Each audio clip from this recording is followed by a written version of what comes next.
پاتے اس دیش میں یہ دیش آزاد نہیں ہوتا. مدرسہ نہ ہوتا شاہ ولی اللہ نہ ہوتے, شاہ ولی اللہ نہ ہوتے تو شاہ عبدالعزیز بھی نہ ہوتے, شاہ عبدالعزیز نہ ہوتے تو جہاد کا فتویٰ انگریز کے خلاف کون دیتا, شاہ عبدالعزیز نہ ہوتے حاجی امداد اللہ نہ ہوتے, حاجی امداد اللہ نہ ہوتے مولانا قاسم بھی نہ ہوتے, مولانا قاسم نہ ہوتے تو مولانا عبدالرشید بھی نہ ہوتے, مولانا عبدالرشید نہ ہوتے تو یاد کرو مولانا سید احمد ظہیر, مولانا سید اسماعیل, سید شاہ اسماعیل شہید رحمت اللہ علیہ نہ ہوتے.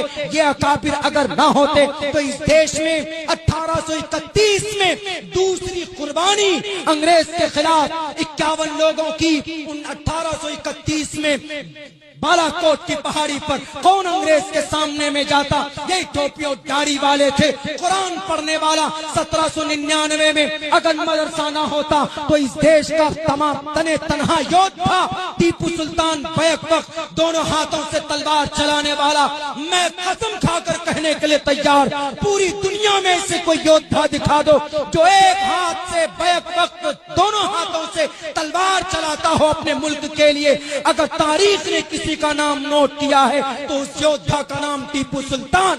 پڑھا کہاں سے تھا؟ مدرسے سے پڑھا تھا. جس دن شہید ہوا تھا 1799 میں 2 پارے کی قرآن کریم کی تلاوت صبح کر کے میدان کارزار میں گیا.